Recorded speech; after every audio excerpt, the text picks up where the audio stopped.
La otra vez venía un muchacho y yo lo venía mirando, un muchacho, te digo, entre 30 y Sí, 40. sí. Y yo lo miraba y él me miraba y de pronto digo, wow, acá hay match. Y cuando pasa al lado mío me dice, Don, ¿me dice la hora? No, ¿por qué? ¿Cómo Claro, Don?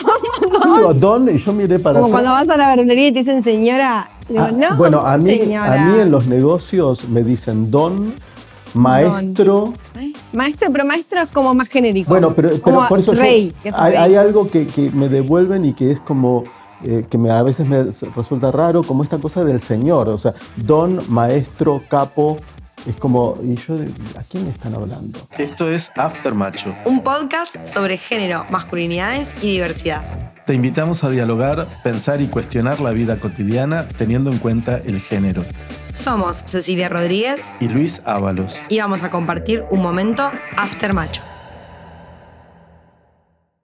Bueno, el tema que nos compete el día de hoy, La vejez. la vejez.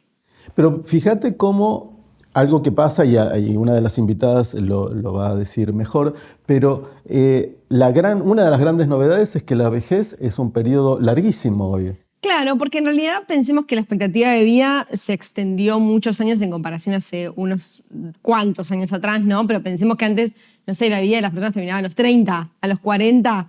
Siempre me quedo Más como... acá, ponele a 50 y tantos. Yo me acuerdo cuando yo era niño, Sí. una persona de 50 y pico era un anciano casi, Total, ¿no? sí. La gente se jubilaba entre los 60 y 65, ponele. Bueno, ya un jubilado, una jubilada eran viejitos. Claro, también me quedo mucho pensando en esto de las historias de amor que son siempre como ideales y se amaron para toda la vida. Chicos, la vida terminaba a los 30 años. Tipo, obvio que se amaron para toda la vida. No tuvieron tanto tiempo ahí como para preguntarse un montón de cosas, ¿no? Sin embargo, con esto del aumento de la expectativa de vida o de la esperanza de vida, fíjate, es cierto, o sea, uno es niño, niña, un periodo breve, adolescente, bueno, un periodo un poco más largo, entra en la adultez cada vez más tarde, o algunos no entran nunca. A los 45, 40. Pero ponele, y a los 60 ya técnicamente empezás a ser adulto mayor.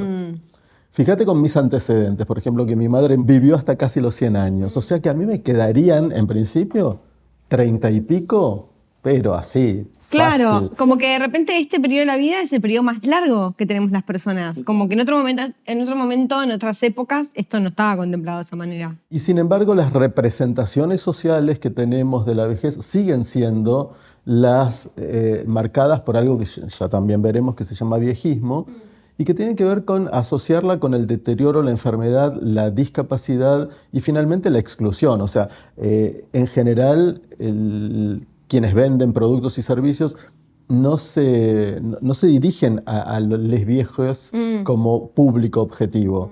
Y sin embargo, ahí hay... Sí, y si lo hacen desde el lado de evitar la vejez, ¿no? Como, o prevenir ser tan viejo, como cirugía estética. Bueno, para nosotras las mujeres que tenemos como toda esta presión de la belleza hegemónica, la cirugía estética para las arrugas, las cremitas, como todo para prevenir ese momento de la vida que está como construido alrededor de algo feo, ¿no? Como en nuestra sociedad lo que no entra dentro de la hegemonía es algo feo y malo que tenemos que evitar. Y la vejez entra dentro de esa construcción social. Digo, ser viejo está vinculado con algo feo, porque si nos ponemos a pensar en los objetos incluso, cuando algo se vuelve viejo, lo cambiamos, porque no nos sirve más. Pasó de moda, no se usa más, ¿no? Entonces, la vejez también dentro de las personas en estas construcciones de belleza hegemónicas entra dentro de esa construcción también. Sí, y no tenemos tampoco, o recién ahora empezamos a tener modelos o referentes de, por ejemplo, bellezas es verdad. dentro de la vejez, ¿no? Aún así, hay que decir, fíjate que aquí en la Argentina, y esto se reproduce en otros lugares del mundo también, 3 personajes muy populares, 3 mujeres además, no casualmente, muy populares, son adultas mayores. O sea, Mirta Legrand, Susana Jiménez, Moria Kazan son 3 personajes muy conocidos aquí en la Argentina y creo que en otros lugares de Latinoamérica también. Y son señoras muy mayores. que Sin están por embargo, encima de los 70. totalmente, pero creo que ahí también hay algo que no tenemos que perder de vista, que ahora seguramente también lo vamos a escuchar, es que hay que tener una mirada interseccional porque esas mujeres son mujeres que tienen cierto nivel socioeconómico alto, al cual seguramente han podido acceder a tratamientos de belleza, de estética, dietas o cierto estilo de vida que no todas las personas tenemos. Cierto nivel de estrés también, porque no nos olvidemos que el estrés tiene mucho impacto en nuestra Tal salud cual. física y emocional y salud mental, que seguramente ha generado como distintos niveles de vivir la vejez de una forma distinta, ¿no? Cuando hablamos de los viejos, las viejas, les viejes, es un conjunto sumamente heterogéneo. O sea, es lo mismo envejecer siendo varón o mujer, No. siendo cis que siendo trans, siendo hetero que estando por fuera de la heteronorma, rico o pobre. Rico o pobre. No, creo que todas las experiencias son diferentes. Y podríamos empezar escuchando uno de los audios que tenemos para hoy, porque tenemos invitados e invitadas de forma virtual. Y tenemos un audio muy importante que por ahí habla más de la mirada de qué le pasa quizás a las mujeres, ¿no? En este momento, en este periodo de la vida.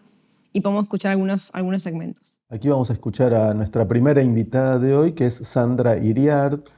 El control de la natalidad, hemos logrado que la ciencia médica avance un montón y entonces tenemos 20, 30, 40 años de sobrevida más que hace 20, 30 o 40 años.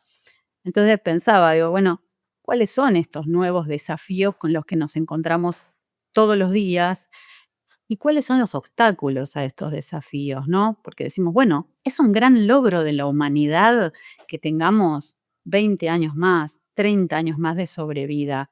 Pero el tema y la pregunta seguramente que muchos nos hacemos es ¿cómo llegamos a esos 20, 30 años más?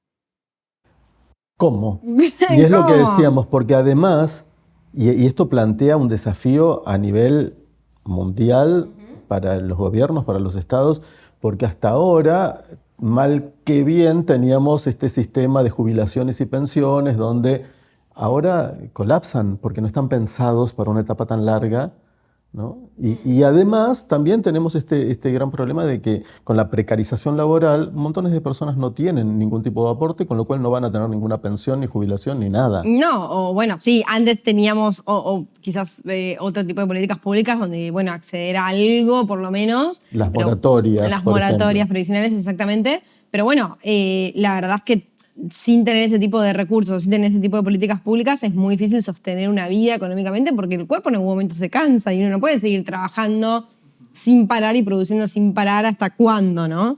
Es importante por ahí empezar a pensar en ese tipo de espacios o de diálogos, imagino que se deben estar dando, o al menos lo espero, respecto de, bueno, ¿cómo son esos 30, 40 años más que vamos a seguir teniendo para adelante, ¿no? No hay ningún país, digamos, casi, que no tenga un prejuicio sobre las personas mayores, ¿no? El viejismo es prácticamente universal. Entonces... Y ahí ella menciona, claro, este concepto de viejismo. ¿Qué es el viejismo? Expliquémoslo como para... Interesante recordarlo. El viejismo es una cantidad... Son los prejuicios negativos, la mirada negativa que existe acerca de ese colectivo que serían las personas adultas mayores. Una cantidad de supuestos, como por ejemplo que son todos enfermos, que se empiezan a comportar como niños, que bueno, ya no tienen sexualidad o se apartan de la sexualidad. Que no sirven para nada. Que no sirven para nada, que ya son feos y feas, que es medio al pedo estar explicándoles cosas porque no van a entender, porque su capacidad cognitiva se ha deteriorado. Bueno, montones de cosas que en algunos casos sí suceden, como también sucede que hay personas jóvenes que no logran entender, que tienen, etcétera, distintas dificultades y limitaciones, pero en este caso el concepto de viejismo tiene que ver con ese prejuicio que opera socialmente sobre esta población. Totalmente. Y algo que me parece importante también cuando hablamos de mujeres particularmente es cómo nos atraviesa a las mujeres en esta etapa de la vida la menopausia, ¿no? Y ante eso, bueno, me parece que hay distintas miradas, estudios y puntos de vista. Algunas personas, como que históricamente la menopausia fue vista como algo negativo porque nos vinculaba a nosotras con esta incapacidad de seguir procreando, ¿no? Como que estamos atravesadas por esta representación social de que ese es nuestro único, quizás, objetivo en la vida. Si es el único o el principal objetivo y ya no podés hacerlo, ¿qué queda? Claro, entonces, bueno, se vivía como un momento de muchísima depresión. Y si bien, bueno, hoy en día se habla más de la perimenopausia, como que es este periodo previo a la menopausia, entonces empieza a haber mucha más información respecto de los síntomas en relación a eso.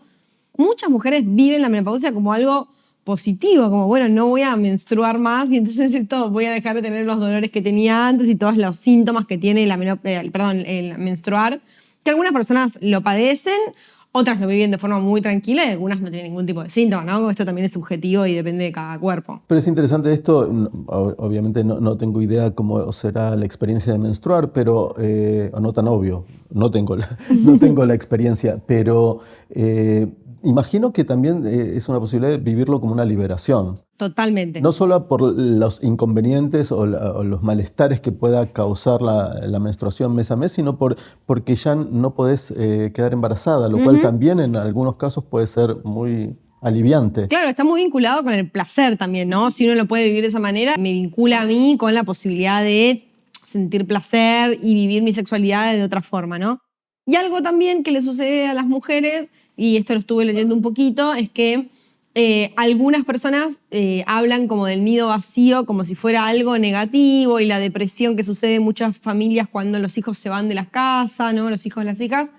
Y por otro lado escuché muchas mujeres decir, qué bueno, por fin estoy sola o estamos solos en casa. Bueno, no sé si te pasa, pero a mí haciendo clínica sí, me pasa mucho tener pacientes mujeres con hijos ya adolescentes o ya entrando en la adultez que dicen no veo la hora de que se vaya. Pero no por falta de cariño, sino porque bueno, listo, es otra etapa, sí. listo, ahora quiero disfrutar de mi casa, mi pareja o lo que sea, sin estar ocupándome de hijos e hijas. No, y algo como de la libertad, ¿no? De la posibilidad de vivir como la intimidad, los tiempos, los espacios de una forma distinta y dejar de ocuparme, ¿no? Porque no dejemos de mencionar, como siempre lo decimos, que las tareas no remuneradas dentro del hogar caen casi siempre en un 75-80% en las mujeres. Entonces, de repente, no me tengo que ocupar de mis hijos. Bueno, qué alivio, no me tengo que ocupar de la comida, lavar la ropa, de ir al supermercado, como que si de repente como cualquier cosa está todo bien, ¿no? Como que hay un alivio en cuanto a esas tareas no remuneradas que caen, ¿no? Sobre nosotras. Y me parece como, si estás de acuerdo, compartirles un audio de nuestro segmento de qué se cuenta, qué se rumorea. Me encanta. Y después volvemos un poquito con Sandra porque me parece que se vincula mucho en lo que estamos diciendo porque es un audio de una mujer. Le damos importancia a nuestra sexualidad. No sé si antes le daban o no, pero ahora sí le damos importancia. Intentamos tener más relaciones sociales porque la vejez en algún momento, no sé por qué, nos lleva a encerrarnos más en nosotras mismas, a no priorizar quizás las relaciones sociales, a no tener muchas amistades, pero bueno, estamos abriéndonos a eso. No queremos que nos traten como niños, porque si nos tratan como niños nos invisibilizan. Mirá, esto es lo que vos decías hace un momento, ¿no? Como esto de infantilizar a las personas adultas. ¿Y por qué pensás que se da eso? Me parece, bueno, un poco es el tema del viejismo, el prejuicio. Me parece que en algunos casos, como mencionaba antes, sucede que o por un proceso de deterioro cognitivo o por un proceso de envejecimiento más ligado a lo biológico, puede haber sí, algo que podamos asociar con la mente de un niño, de una niña, pero también me parece que ahí juega una cuestión muy fuerte de percibirlo al otro, la otra como dependiente, ¿no? Sí. Entonces, en la medida en que una persona adulta mayor depende de otros, pareciera que ahí hay una asociación bastante lineal con, bueno, vuelve a depender de otros como en la infancia, ¿no? Sí, y acá volvemos un poquito a esto que decíamos de la mirada interseccional y las posibilidades económicas, ¿no? Porque menos posibilidades económicas, más dependencia voy a tener de mis hijos o mis hijas, en el caso de que los haya tenido, ¿no? Porque también tenemos que decir esto de que hay una un estereotipo alrededor de la gente grande, de los viejos, a decir abuelo, abuela, y por ahí la persona no tiene ni hijos ni nietos, y decimos como esta connotación media tierna por ahí, ¿no? Como... La otra vez, quiero contar esto porque me pareció maravilloso, una amiga que participa de una asamblea barrial, ¿no? Contaba que estaban el grupo de la asamblea volanteando en la calle y había una señora adulta mayor, bastante mayor, 80 y tantos, también ahí volanteando. Y se acerca un muchacho y le dice, abuela, ¿me da un volante? Y ella le da y le dice, no soy tu abuela. Y él le dice, bueno, es cariñoso. Y ella le contesta, bueno, no sé por qué tanto cariño, porque no nos conocemos. Excelente, excelente. Y hay algo que también dice el audio que me parece importante, esto de la sexualidad, ¿no? Creo que hay también vinculado a esto que decíamos hace un momento de cómo se extiende este periodo de la vida y cómo también hoy en día las mujeres tenemos otro lugar en la sociedad y también hablamos desde nuestro deseo sexual desde otro lado, que se habla de la sexualidad en las personas viejas, en las personas más grandes. Y me viene a la mente una publicidad de Tulipán que sacó hace unos años de dos personas viejas besándose. Y yo dije, bueno, qué atinado también hablar del placer en esa etapa de la vida, ¿no? Como que si no pareciera como que o los infantilizamos o caen en el lugar de los tiernos o que no pueden hacer absolutamente nada y pareciera como que la sexualidad desaparece, ¿no? Me acuerdo de otro comercial de esa marca de preservativos donde estaba el hijo adulto y el padre adulto mayor y el hijo lo estaba llevando a un geriátrico y tratando de convencerlo de qué maravilloso era el geriátrico cuando la verdad que no era eso. Y el remate era que, bueno, si hubieras usado preservativo... Esto no estaría pasando, claro. ¿no? Con lo cual se pone otra vez en cuestión esta idea de que hijos e hijas van a cuidarnos o van a cuidarles a los adultos mayores, porque eso también es un fenómeno que empieza a transformarse socialmente. Totalmente. ¿No? Y algo que me quedo pensando también de la sexualidad es que pensar que las personas mayores o las personas grandes no tienen sexualidad es reducir la sexualidad a la práctica sexual sin tener en cuenta una mirada integral de la sexualidad que ocupa un montón de otras cosas, ¿no? Esto de hablar de los vínculos me parece que también forma parte de nuestra sexualidad y quiénes somos, nuestra identidad y cómo queremos vivir esa etapa de la vida. Y ahí nuevamente los estereotipos viejistas, ¿no? Porque aparece en la vieja que manifiesta un deseo sexual o que hable de sus prácticas sexuales, la idea de la vieja loca y en el caso del varón, la idea del viejo verde. Total, ¿no? Totalmente, sí. Bueno, ¿y qué pasa con los varones? ¿Y qué pasa con los varones? Vamos a escucharlo a Ricardo Yacoub, que es un especialista en esto, también psicólogo, doctor en psicología. Y yo mencioné ya 2 veces el tema de la geriatría. Me parece interesante la diferenciación entre qué es la geriatría y qué es la gerontología. En realidad Ricardo es especialista en gerontología. Y la geriatría está más ligada a lo médico y a los cuidados médicos. La gerontología tiene una visión mucho más amplia social de esa etapa que es la vejez. La pregunta quizás es cómo envejecen los varones cis, hetero, particularmente, y creo que esto es interesante verlo en relación a ciertos modelos hegemónicos acerca de lo que significa ser varón y cuál es el derrotero que esto toma cuando los cambios del envejecimiento pueden incidir negativamente sobre estas premisas o estas expectativas que hay sobre el varón. Algunos de los cambios más importantes los podemos ver con respecto a la salud, es decir, la sensación de fragilidad que empieza a generar ciertos envejecimientos por haber más enfermedades que lo habitual o ciertos niveles de discapacidad, genera una respuesta que es distinta a la que se da en las mujeres. Es decir, en términos generales, los varones, y de hecho se llama la conducta tradicional del varón, según algunos investigadores, dejan de atenderse o postergan ciertos estudios.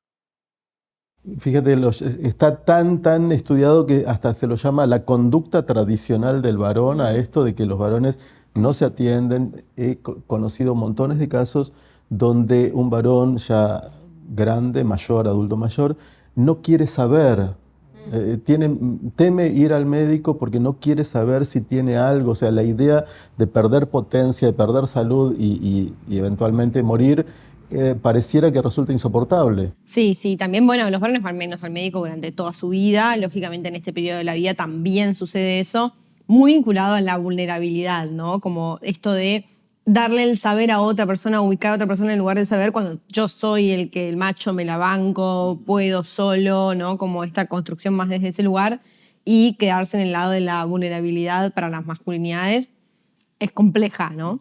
Hay un sociólogo argentino que quizá en otro episodio lo mencionamos, que es Pablo Alabarces, que habla del cuerpo que aguanta y cómo la identidad masculina se forja en relación a esto del aguante del cuerpo. Ahora, ¿qué pasa cuando el cuerpo ya no aguanta? ¿No? Los médicos y las médicas nos cuentan que los varones llegamos a las guardias cuando duele mucho. Esto también ya lo hemos mencionado. Sí. Entonces, ¿qué pasa en este periodo? Es muy importante. Y cómo desde el sistema de salud también se le habla a esta población, que mucho no lo veo, ¿no? Pero eso es un desafío, que se le empiece a hablar a esta población de adultos mayores y los varones en particular para que asistan al sistema de salud. Sí, sí. No quieren seguir las prescripciones que les dan los médicos porque lo viven como un signo de debilidad, de pérdida de potencia. Y esto va a tener consecuencias no solamente en la salud, incluso algunos piensan que esto puede generar en términos promedio mayor mortalidad o una mortalidad más temprana. De igual manera, lo que podemos encontrar es cómo se vivencia los duelos en varones y mujeres con un rasgo distintivo, mientras que las mujeres en términos generales pueden llorar, expresarse y buscan hacer redes sociales. Justamente a partir de la pérdida, los varones intentan negar este dolor, esta fragilidad que produce el duelo, y muchas veces esto termina generando no solo aislamiento, sino enfermedades psíquicas y físicas. Qué interesante el punto, ¿no? Y ahí otra vez aparece la cuestión de género, la diferencia frente a los duelos entre mujeres y varones. Y esto, pensado como la posibilidad de poder expresar tal sensibilidad, cual. ¿no? Y porque otra vez volvemos al mismo punto, donde todo lo que atente, entre comillas, contra las potencias o contra la fortaleza que se supone debe sostener un varón, es vivido de un modo tremendo. Sí, yo no puedo dejar de pensar en lo poco que los varones hablan entre sí sobre estas cosas y de lo poco que hablan, porque la palabra también está bastante coartada para las masculinidades, por supuesto, más si hablamos de sensibilidad. Pero bueno, yo me he encontrado con personas mayores hablando de pérdidas, diciendo, por momentos me pongo a pensar en esto y me angustio. Y mi pregunta respecto de, bueno, ¿estás hablando con alguien? No. Estoy hablando con vos ahora en una conversación completamente random, no sé, paseando, ¿no? Entonces digo, bueno, hay algo como esto de poder expresar el dolor y la sensibilidad que siento que causa un daño muy grande en los varones y que todavía siento que las masculinidades no han llegado a visibilizar la gravedad que tiene esa cuestión, esa representación social entre este género en particular. De igual manera, podemos pensar que en otro de los espacios que va a tener un lugar muy particular tiene que ver con el trabajo, es decir, la salida del trabajo del varón también va a tener rasgos diferenciales con la mujer. En términos generales, el varón padece más la jubilación. ¿Por qué? Porque el trabajo es uno de los espacios donde la masculinidad se muestra en sus rasgos más competitivos, en su capacidad de poder ser proveedor. Y por otro lado, también en volver a una casa en la cual muchas veces estuvo en partes, en tiempos recortados, y que esa casa a veces toma la posición o el lugar o el dominio más femenino más que masculino, con lo cual Otra vez, por eso Me encanta esto que dice. siempre insistimos acá que, No porque sea algo bueno, sino porque me gusta que lo pueda expresar con tanta claridad. claro, y siempre decimos acá cómo el género atraviesa todo, ¿no? Absolutamente todo. Y Total. es esto, si la casa, el hogar es el dominio de lo femenino y mientras el afuera, el trabajo es el dominio de lo masculino, es una cosa muy estereotipada, ¿no? Que no siempre es tan así, pero si en general es así, bueno, tal cual, ¿qué pasa cuando ese varón vuelve y queda ahí en el dominio de lo femenino? ¿Se feminiza? Y una cosa también importante es pensar que, bueno, estamos hablando en general, pero por supuesto que hay muchos varones incluso varones que adherían a un modelo más hegemónico, más tradicional, y que luego en la vejez se van acomodando. Es verdad, Y, es verdad. y hasta el fenómeno de, esto yo también lo escucho mucho, del tipo que era alto machirulo y en su vejez es un señor que ha Que reflexionado, escucha, que claro, dialoga, sí, también me ha pasado mucho y eso. que no se pelea, y creo que la clave es esa, no se pelea ya tanto con su pérdida de potencia, sino que puede, como en general pasa. Me parece que esto es interesante tanto en las mujeres como en las disidencias.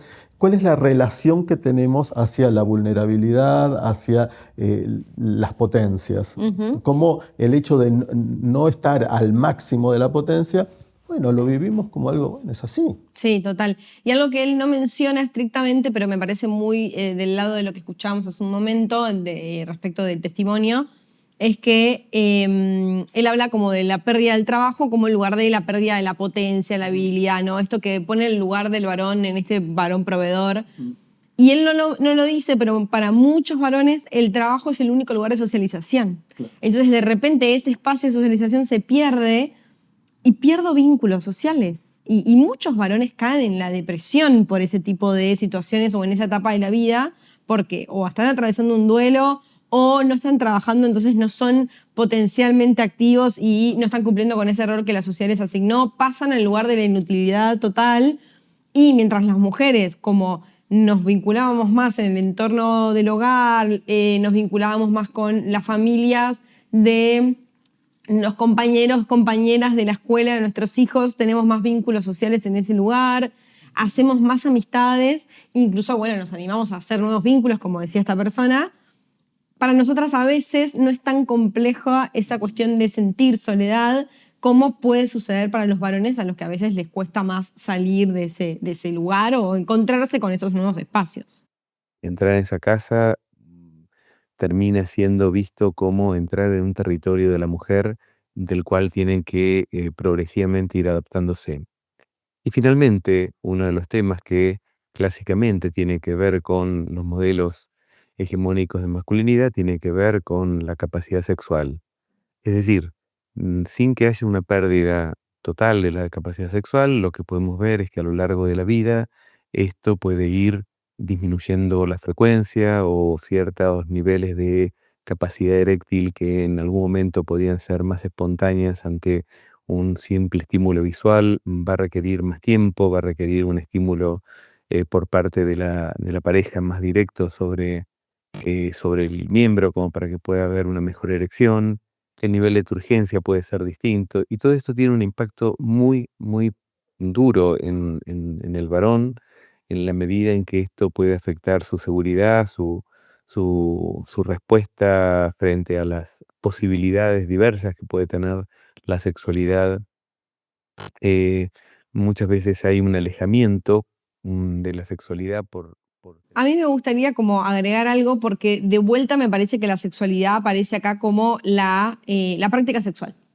Como el reduccionismo de la sexualidad en la práctica sexual, sobre todo en las masculinidades donde la potencia sexual y la virilidad ocupa un lugar muy preponderante, ¿no? Como, y perder esa posibilidad de erección, por ejemplo, bueno, hace que yo pierda mi sexualidad, como si la sexualidad se pudiera como reducir solamente a eso. Tal cual, y ahí un poco Ricardo está hablando de justamente esto que él recoge del testimonio de varones y es en el discurso de esos varones donde aparece este reduccionismo, justamente Ricardo, teniendo en cuenta que esto no es tan reducido, sino que es mucho más amplio, muchas veces habla del erotismo y de muchas otras formas de la sexualidad posibles en cualquier etapa, pero particularmente en esta, ¿no? Sí. Pero es muy importante esto. Y es muy masculino reducir la sexualidad a erección, eyaculación, se terminó. Total, totalmente. Y él habla mucho de los varones cis, hetero, ¿no? ¿Y qué pasa con las disidencias en esta etapa de la vida? Y es un tema interesantísimo porque, por un lado, sabemos que dentro de las disidencias o dentro del colectivo LGBTIQ+,